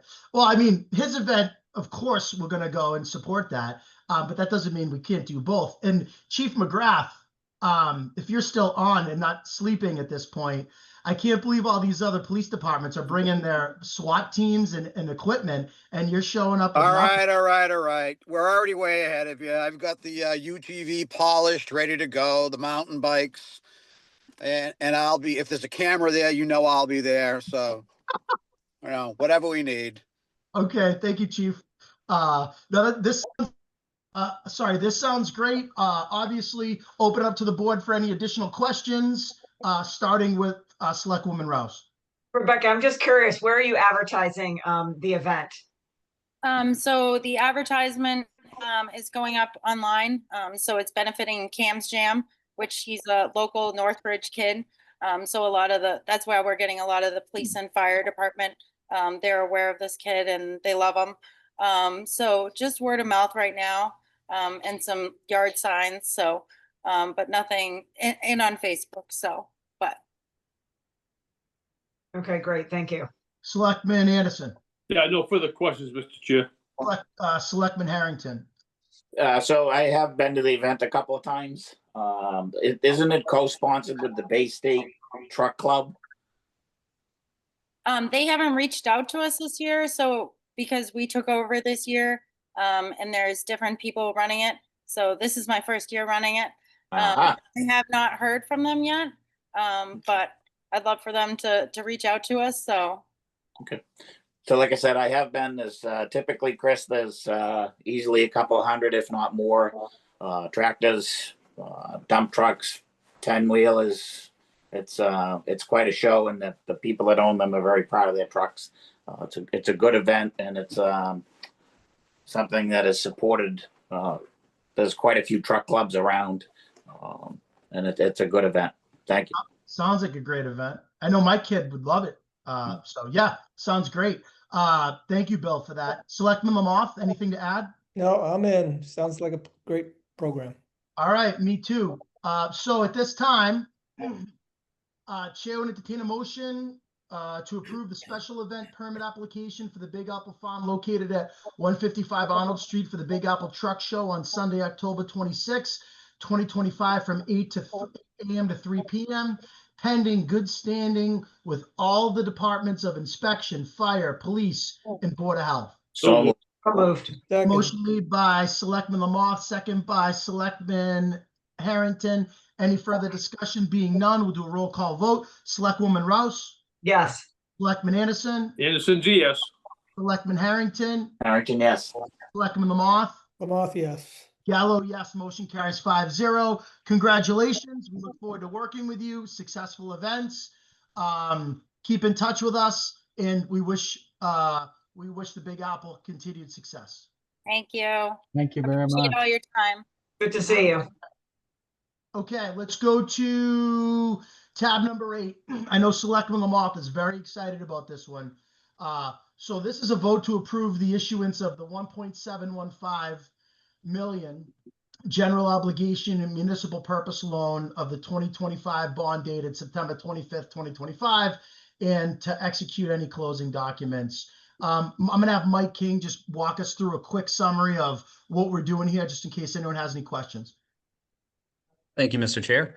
The town held a competitive sale on Thursday, September 4th for the $1,715,000 10-year bond issue to finance the open space acquisition of 2095 West Street, which was approved by town meeting in May.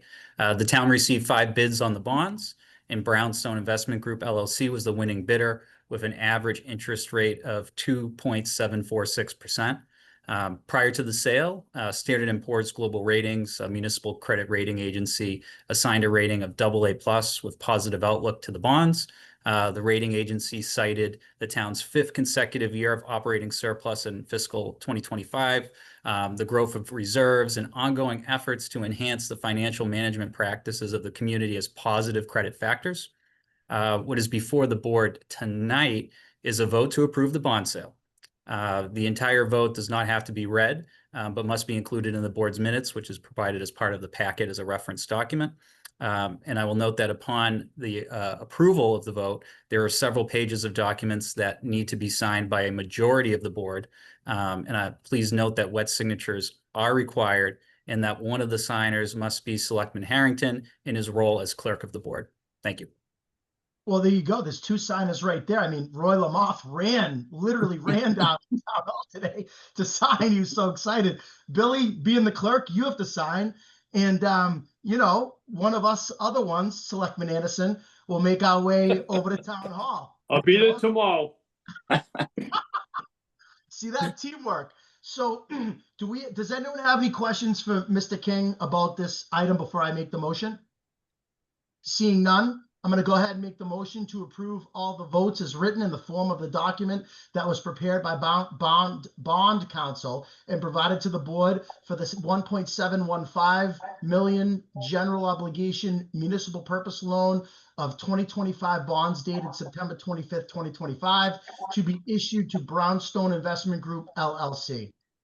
So moved. Second. Motion made by Selectman Anderson, second by Selectman Harrington. Any further discussion? Being done, we'll do a roll call vote. Selectwoman Rouse, Yes. Selectman Anderson, Anderson's a yes. Selectman Harrington, Harrington, yes. Selectman Lamoth, Lamoth, yes. Gallo, yes. Motion carries 5-0. Let's go to tab number 9. This is a discussion on adoption of financial policies. So as Mr. King alluded to in the last agenda item, we have a AA+ rating, which is a huge testament to our fiscal, being fiscally conservative, a testament to Mike and his team, years of planning from his predecessor, and strong boards like ours. Mike, with that being said, why are we doing this and how do we get to the next level, which is what, AAA? Yes. So thank you, Mr. Chair. So included in the select board packet this evening is a draft financial policies manual, which would guide local planning and decision-making around town financial endeavors. So it includes sections on budgeting, capital planning, financial reserves, and the use of one-time revenues.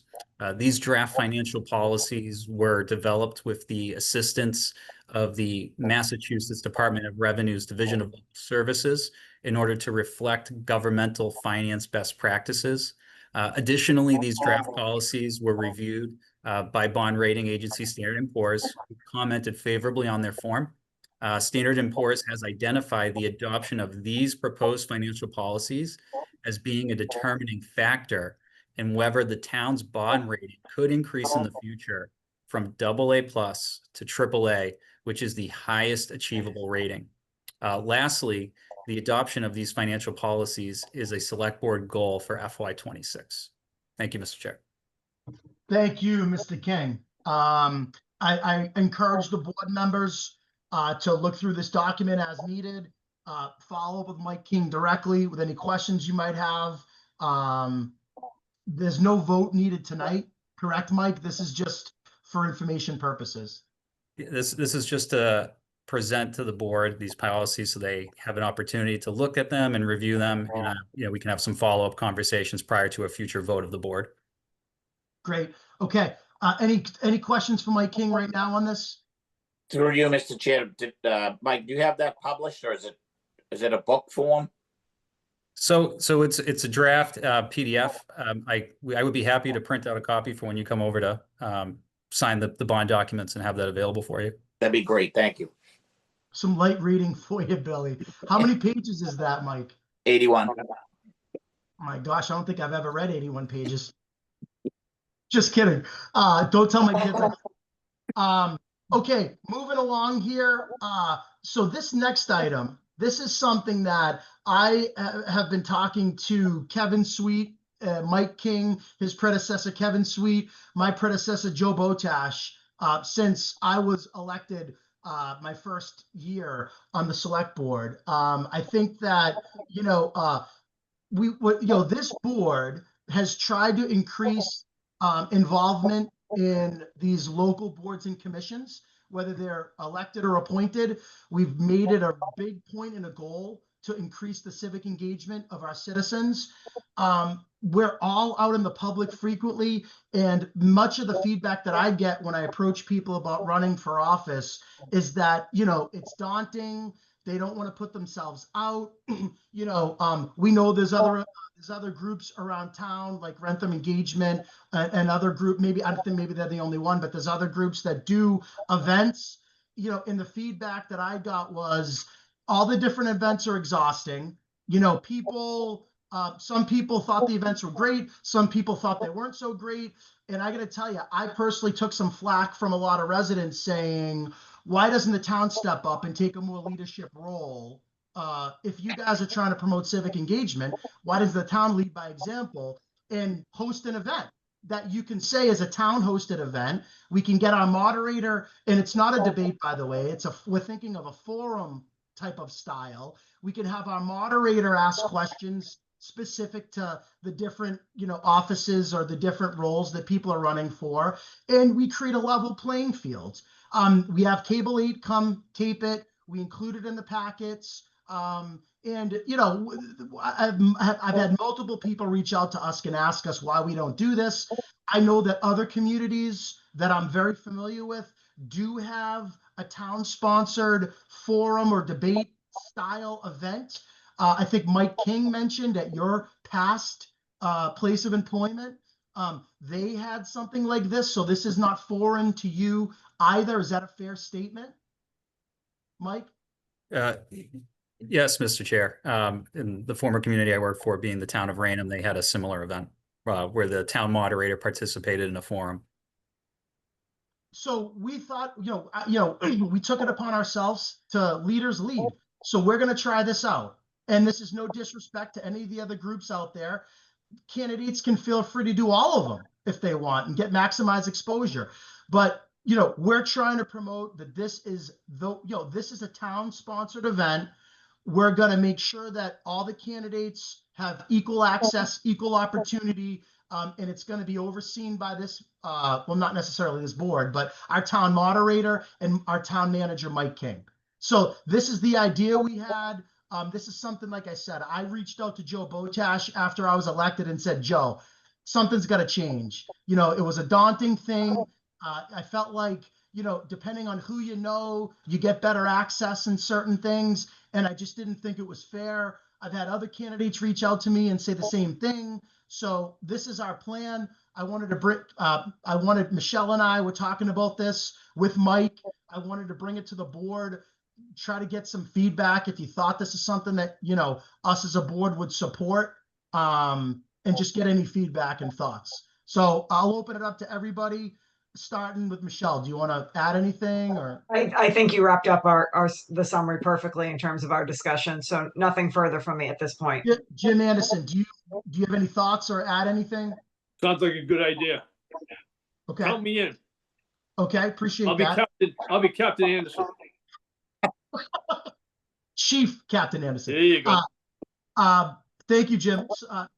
Selectman Harrington, do you have any thoughts or anything to add? No, I think it's a great idea. I think the timing is good. I think it's a great idea. All right, thank you. And Selectman Lamar?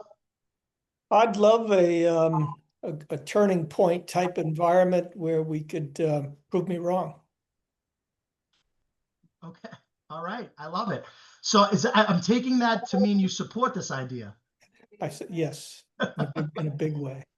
Thank you, Selectman Lamar. So Mike, I think you're charged with next steps would be to, have follow-up conversation with the moderator. Let's reach out to Wrentham Community Media. I still call them Cable 8. Liz is going to yell at me for that, but let's reach out to Cable 8. I know Ann Fisk is on this meeting. Let's reach out to Ann Fisk. So she's aware that it's our intention to put things in the packets when people pull papers. And let's spread the word that the town of Wrentham is stepping up as the governing body. We're gonna do our first annual candidate forum. Thank you, Mr. Chair. I'll put that in motion. All right, and if you need anything from us, obviously, please feel free to reach out, include us, and we're very excited about it. Moving on, let's talk about the outreach on the DPW. So I asked Mike King to touch upon the outreach on the DPW facility building project. I will say that on Wrentham Day, I had the privilege of standing by our table. I had many interactions with residents about the DPW facility. And I do have to say that the response was favorable overall. I think people realize that when a lot of the people have never been down there and didn't really understand the conditions until we showed them a picture of kind of the conditions and what our assets, meaning both our physical assets, our equipment, and more importantly, our personnel assets, who we want to keep safe and happy and motivated, are working with each and every day. And it was pretty eye-opening to a lot of the residents. I will say that a lot of the feedback was favorable, but we do need to keep pushing this and telling people about it. Ultimately, we the people will make the decision at the next town meeting. So I asked Mike to just touch on any feedback that he might have heard from Wrentham Day, and then touch on, you know, the outreach plan from here moving forward.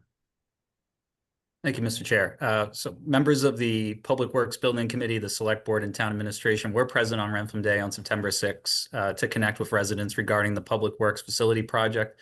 And as you had stated, the feedback that we did receive was positive.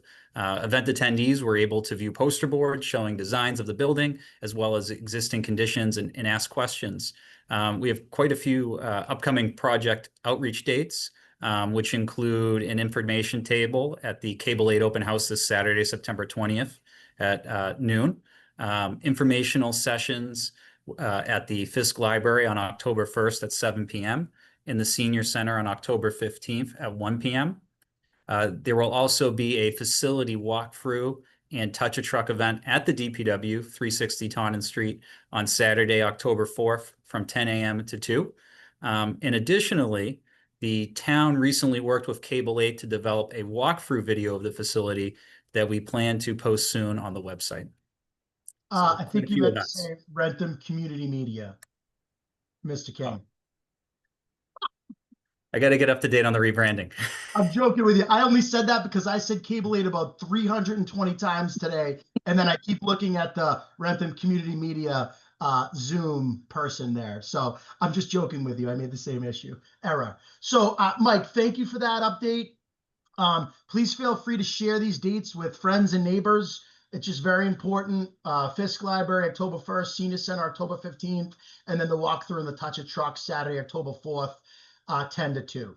Okay. At this time, unless anyone has anything to add, I'm going to move on to the next agenda item. Give it a second.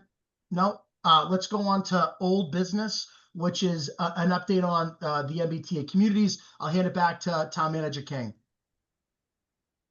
Thank you, Mr. Chair. Similarly to the Public Works Facility Project, there was public outreach on Wrentham Day regarding the proposed MBTA community zoning districts that will be voted on at the upcoming town meeting on November 3rd. Attendees at Wrentham Day were able to view the district locations and ask questions. Similarly to the DPW project, we're going to be having some informational session presentations on the MBTA community zoning, which have been scheduled for Tuesday, October 7th at 3 p.m. at the Senior Center, and Thursday, October 16th at 7 p.m. at the Fisk Library. I will be participating in both of those presentations. Thank you, Mr. King. Any questions for Mr. King on MBTA communities? Nope. Okay, moving on. Public comment. So at this is the time of the meeting for resident public comment. Residents who wish to participate in public comment will be allotted 2 minutes to speak and must state their name and address for the record. At the start of the comment, a timer will be sent via message from Amanda Vazzapolo. It should be visible on the top of the screen, and an alarm will chime when time is up. Do we have any residents that would like to participate in public comment? Yes, Mr. Chair, you do. Hello, is that Jerry McGovern? It certainly is. Mr. McGovern, welcome to our meeting. The floor is yours. I listened in to talk about your intent to do this municipal Wrentham forum. And as you know, as you all know, I'm part of Wrentham Engagement. We've done this for 2 years in a row. We have a third one scheduled for March. We already have a date and the location's locked on. I'm curious about why you would want to do something similar to what we're doing. So I can't address your specific comment, but I will say that I can reach out to you or put my rebuttal or my response on our next meeting agenda item. I just don't want to violate open meeting law, but I will say that if you listen to what I said before I prefaced it, I think I was pretty clear.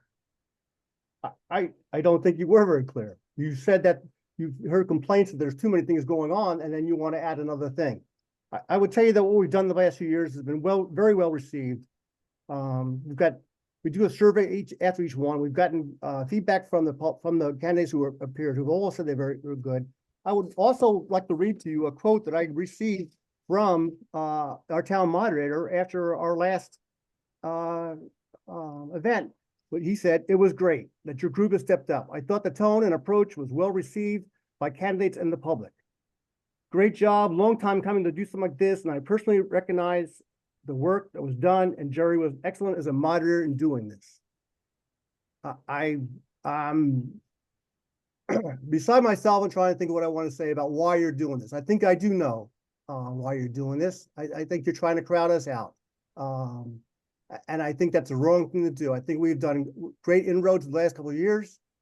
I don't know why you'd want to change horses in the middle of the stream when this has been working so well. We've already got this pretty well established. I would ask you very respectfully to reconsider about how you do this. I appreciate your feedback. We'll take it under advisement and I will address it at the next meeting. Will you invite me to speak at that next meeting? You can reach out to me offline. I'm not going to answer that on the spot. I'm going to ask you again. Will we be invited to speak at this? You can reach out to me offline and we can discuss. We're not doing this offline. We're in a public meeting. I want to know if you're going to invite me to the public meeting. And I already gave you my response. And I understand where that's coming from.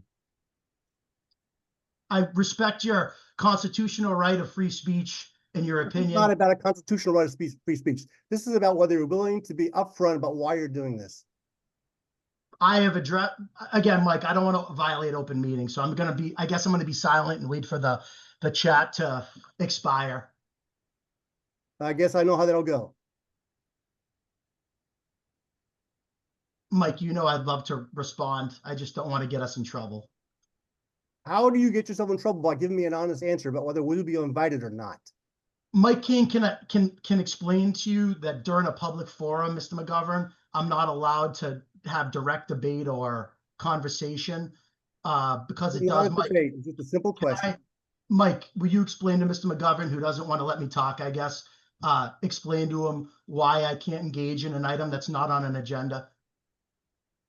So we've been advised previously by council that when it comes to public comment, the select board should not engage with the person making the public comment ever to possibly reference that a staff member follow up or that there will be a contact additionally offline, or that it could be continued to another agenda item where it could be duly posted again. Unfortunately, the agenda item has already been touched upon prior to public comment. That's all I'm asking for, is there be an agenda item where I have a chance to talk more about what we've done.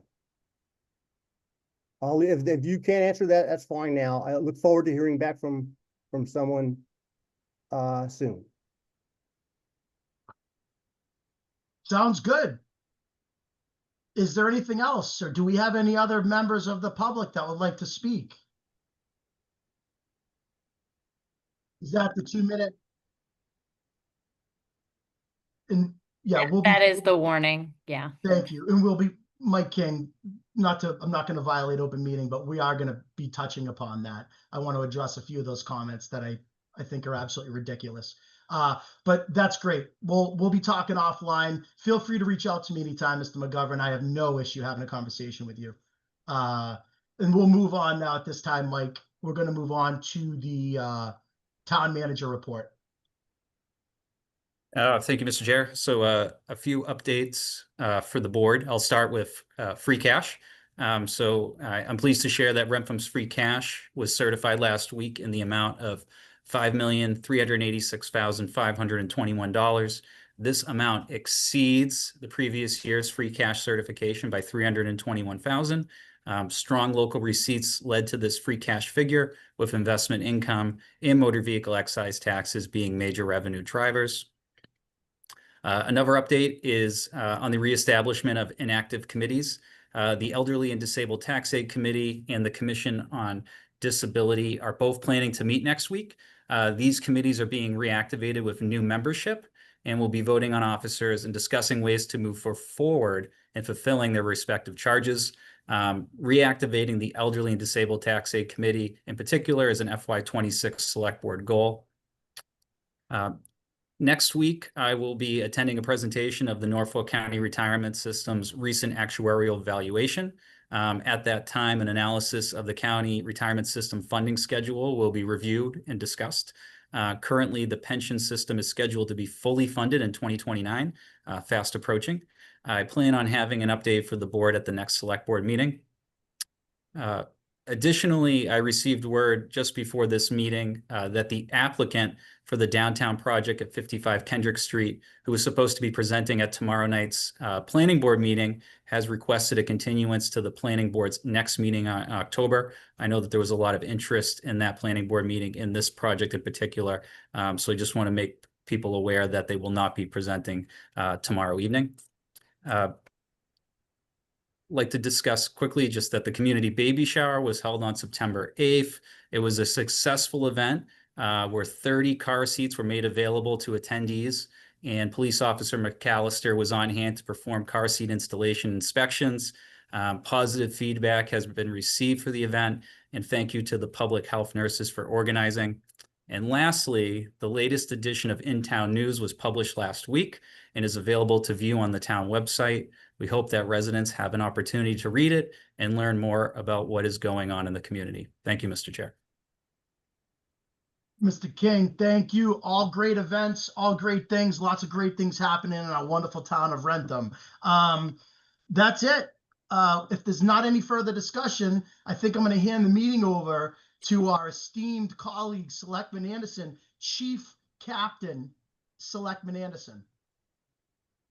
Mr. Chairman, motion to adjourn. So moved. Do we Second, have a second? second. Motion made by Selectman Anderson. I seconded it, I guess, which is fine. Any further discussion? Being none, we'll do a roll call vote. Selectwoman Rouse. Yes. Selectman Anderson. Anderson's a yes. Selectman Harrington. Harrington, yes. Selectman Lamoth. Lamoth, yes. Gallo, yes. Motion carries 5-0. Have a great night, everybody. You too. Thank you.